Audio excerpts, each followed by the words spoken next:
Hi welcome to my channel. இன்றைக்கி வந்து நம்ம என்ன பார்க்க போகிறோம் அப்படின்னா, ஒரு சூப்பரான பாயச ரெசிபி தான் பார்க்க போகிறோம். வாங்க எப்படி செய்கிறதுன்னு பார்க்கலாம். அதுக்கு வந்துட்டு ஃபஸ்ட்டு நான் ஒரு கப் அளவுக்கு வந்து கினோவா எடுத்திருக்கேன்.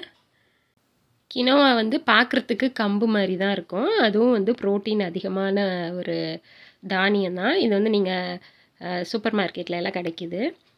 இதை வந்து நல்லா கழுவிக்கோங்க ஃபஸ்ட்டு.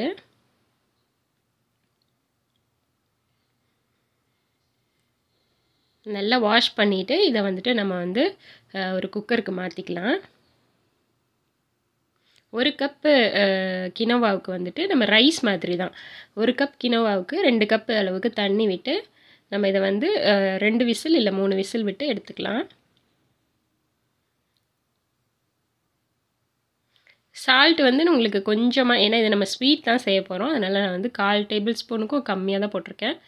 ஆட் பண்ணிவிட்டு இதை வந்து நம்ம ஒரு 3 விசில் விட்டு எடுத்துக்கலாம். அப்படியே உரமாக இருக்கட்டும். நெக்ஸ்ட் வந்து நான் ஒரு 3 கப் அளவுக்கு பால் எடுத்திருக்கேன். ஹோல் மில்க் தான் எடுத்திருக்கேன். அதை வந்து நல்லா வந்து காய்ச்சி வச்சுக்கலாம். நல்லா பாயில் ஆனதுக்கப்புறமா இதுவும் உரமாக எடுத்து வச்சுக்கலாம். நெக்ஸ்ட் வந்து ஒரு சின்ன பாத்திரத்தில் வந்துட்டு குங்குமப்பூ ஆட் பண்ணியிருக்கேன். இது வந்து ஆப்ஷனல் தான். அது கூட வார்ம் மில்க் ஒரு 1/4 கப் அளவுக்கு ஊற்றி இதை ஊற வச்சிடலாம். இதுவும் அப்படியே உரமாக இருக்கட்டும். நெக்ஸ்ட் வந்து பேன் எடுத்துக்கோங்க. இதில் வந்துட்டு 1 டேபிள் ஸ்பூன் வந்துட்டு நெய் ஊற்றிக்கோங்க. முந்திரி பருப்பு கொஞ்சம் ஆட் பண்ணிக்கலாம். கொஞ்சம் வறுபட்டதுக்கு அப்புறமா வந்துட்டு காஞ்ச திராட்சை வந்து ஆட் பண்ணிக்கலாம். அதையும் நல்லா அந்த நெய்யிலே வறுத்து எடுத்துக்கலாம். அது நல்லா புசு புசுன்னு ஊதி வரும். அப்போ வந்து நம்ம இதை வந்து எடுத்து ஓரமாக வச்சுக்கலாம். அடுத்து வந்து இந்த கினோவா வந்து நல்லா வெந்துருச்சு. அது வந்து நான் 3 விசில் தான் விட்டேன். பாருங்கள், நல்லா ரைஸ் மாதிரி வந்துடும். இதை நம்ம இப்படியே கூட குழம்பு ஊற்றி நம்ம மட்டன் குழம்புக்கெலாம் வச்சு சாப்பிட்டோன்னா ரொம்ப நல்லாயிருக்கும். இதை வந்துட்டு இந்த நெய் நம்ம ஃப்ரை பண்ணோம்ல, அந்த இதிலே போட்டுக்கலாம். அந்த நெய்யில் ஒரு 2 to 3 மினிட்ஸ் இதை வந்து அப்படியே நல்லா மிக்ஸ் பண்ணி விடுங்க. அந்த நெய் வந்து எல்லா கினோவாலையும் அது மிக்ஸ் ஆகணும். ஒரு 2 மினிட்ஸ்க்கு அப்புறமா வந்துட்டு நம்ம காய்ச்சி வச்ச பாலை வந்து ஆட் பண்ணிக்கலாம். பாலை ஆட் பண்ணி நல்லா கலந்து விட்டுக்கோங்க.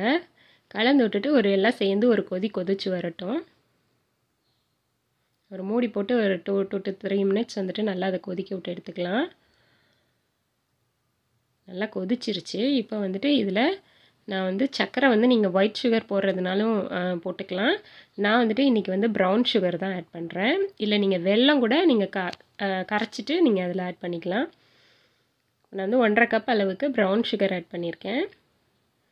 அதை நல்லா மிக்ஸ் பண்ணி விட்டுக்கோங்க.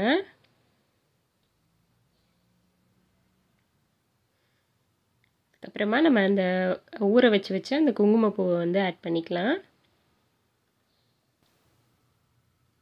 நெக்ஸ்ட்டு வந்து பச்சை கற்பூரம் வந்துட்டு ஒரு சின்ன பிஞ்ச் அளவுக்கு எடுத்துக்கோங்க. அந்த மாதிரி நல்லா பொடியாக்கிட்டு அதில் ஆட் பண்ணிக்கிறேன். அதுக்கப்புறமா ஏலக்காய் பொடி ஆட் பண்ணிக்கிறேன். எல்லாத்தையும் நல்லா கலந்து விட்டுக்கோங்க. கடைசியாக வந்துட்டு நம்ம ஃப்ரை பண்ணி வச்ச அந்த நெய்யில் வறுத்து வச்ச அந்த நட்ஸ்லாம் ஆட் பண்ணிக்கலாம். கூட கொஞ்சமாக பாதாம் கட் பண்ணிவிட்டு ஆட் பண்ணியிருக்கேன். பம்கின் சீடு கொஞ்சம் ஆட் பண்ணியிருக்கேன். இது வந்து ஆப்ஷனல் தான், உங்களுக்கு வேணும்னா ஆட் பண்ணிக்கோங்க. காய வச்ச அந்த ரோஜா இதழ்கள் வந்து ஆட் பண்ணியிருக்கேன். இதுவும் ஆப்ஷனல் தான். இதெல்லாம் போட்டோம் அப்படின்னா உங்களுக்கு ஃப்ளேவர் வந்து நல்லா கிடைக்கும். அதுக்காக தான். நம்ம நல்லா கொதிக்க வைக்கும்போது நம்மளுக்கு வந்து நல்லா திக்காகவும் க்ரீமியாகவும் கிடைக்கும். ஸோ அவ்வளோதாங்க, நம்மளுடைய கினோவா பாயாசம் ரெடி ஆயிடுச்சு. இது போல் நீங்களும் ட்ரை பண்ணி பாருங்கள். இது வந்து ப்ரோட்டீன் ரொம்ப ரொம்ப அதிகமாக இருக்குது. ஸோ இது போல் நீங்களும் ட்ரை பண்ணி பார்த்துட்டு உங்கள் கமெண்ட்ஸை சொல்லுங்கள். Thank you, by.